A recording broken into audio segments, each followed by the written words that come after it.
up next, and Scott Huffines is going to share a little bit about it. This is our home on Turkey Point, which faces Sioux Island, and that is the Baltimore Yacht Club, and this is Middle River down in Essex. What we're seeing here is the Rockaway Beach Fire Department, the volunteer fire department, in June of 1947. They're conducting training exercises. They had just formed in 1946. Next year's their 70th anniversary. So they would come down and do training exercises, check out their hoses. Sometimes they would come down, fill up their hoses, their tanks with water. Across the river was a ferry.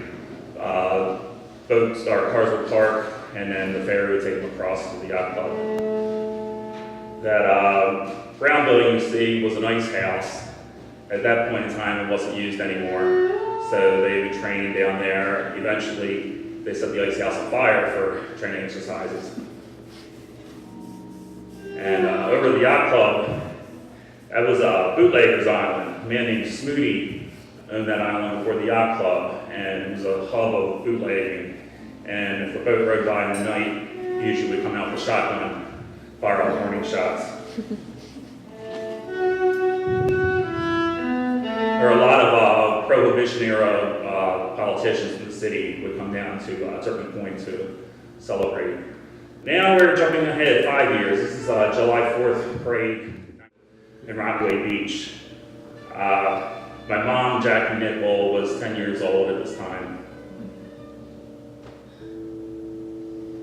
Lots of bikes and tricycles, training wheels.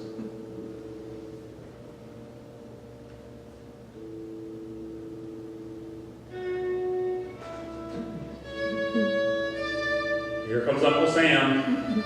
Check out those high-waisted pants.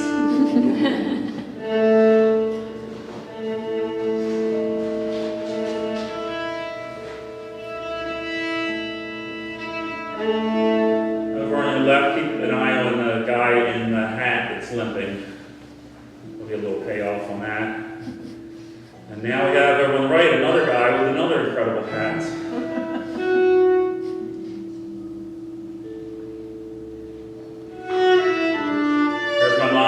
Waving at the camera, leading the parade.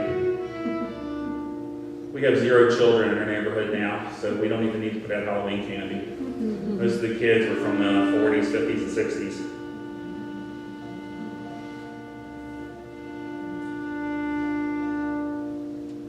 We'll see him again. Keep your eyes out for some antics.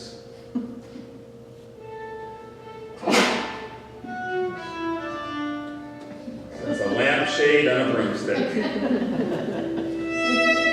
Now this is the post-parade barbecue. This is up the street from us at the Sigmund household.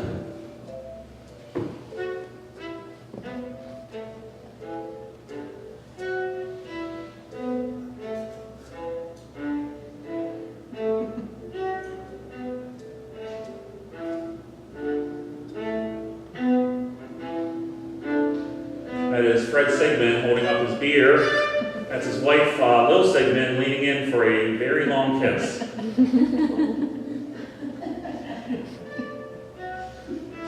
here we have a conga line of a man in an awesome cabana suit, which I think didn't go out of the style till the 60s, because I had a little child version.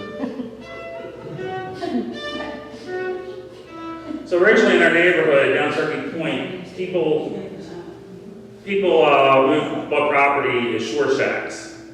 They would live there during the hot summer months. They would live in the city, then move down to the shore in the summer, then move back to the city in the fall.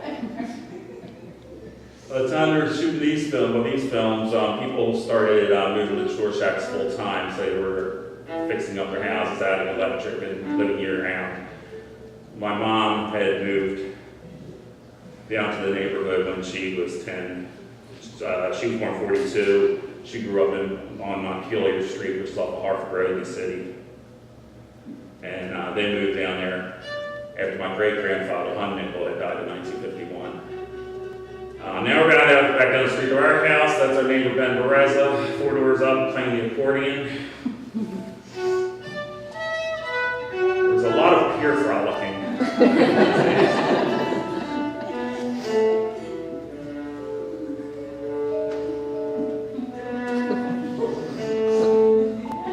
Here's three pretty ladies dancing down the pier in their dresses.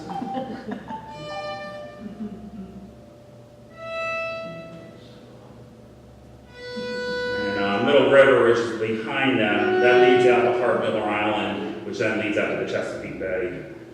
We actually live in one of the areas that was devastated by Hurricane Isabel because the water comes right to us. Now we have we're going back to the late 40s. This is a chicken feast at our home on Rockaway Beach at 30 Point. That's my great-grandfather, Hun Nickel, the gray hair in the back. He was the owner of the Gaiety Burlesque in Baltimore's infamous block, and he named his summer getaway Nickel Villa, as we still call it. That is my mom looking at the camera right now.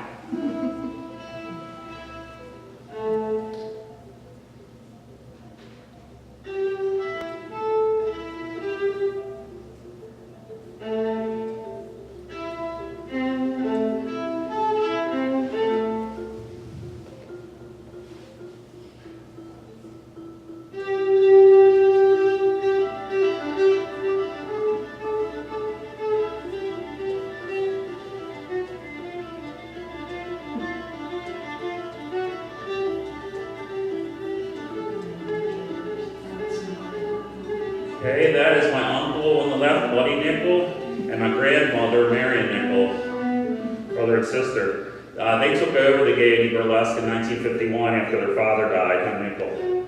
Jack Moore was my grandmother's husband, and he was the person that took these videos. He also operated the Gaiety. This is the 1947 Toy Town Parade, Toy Town Thanksgiving Day Parade, that was sponsored by the Hochul Department Store. It started in 1936, and it started up around here around the museum, and then would work its way downtown. It's our version of the Macy's Parade.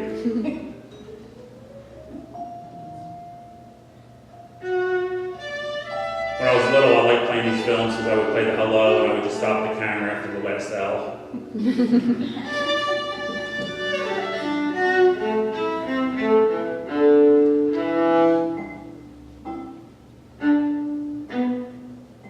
The man over on the right takes his hat off for the flag.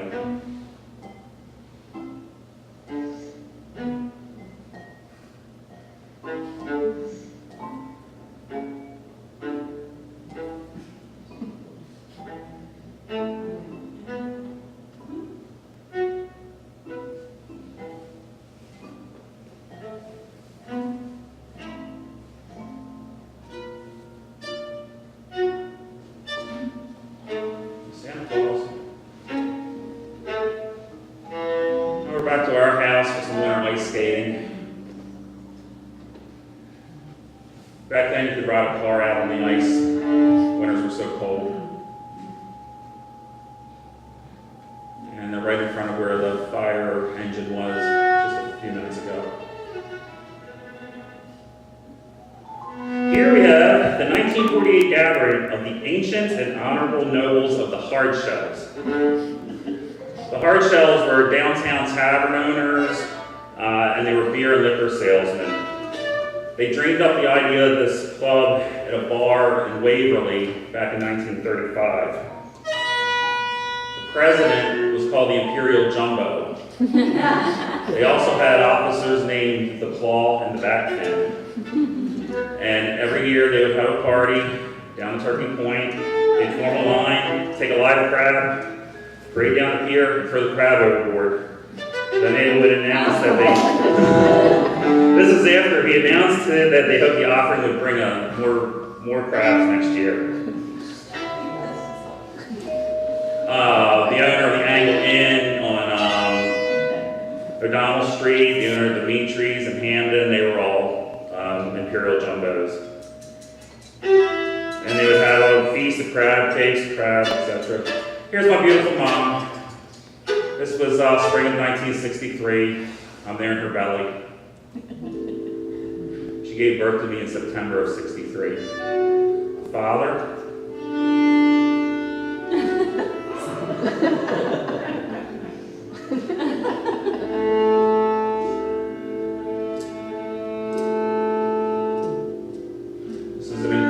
watermelon sculpture that they had at my mom's baby shower.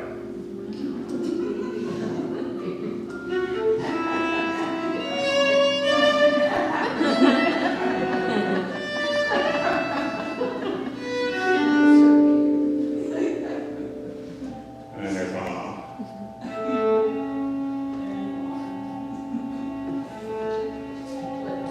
Here I am, in March of 1964, celebrating St. Patrick's Day. And this is still what I look like after I have a few drinks in me.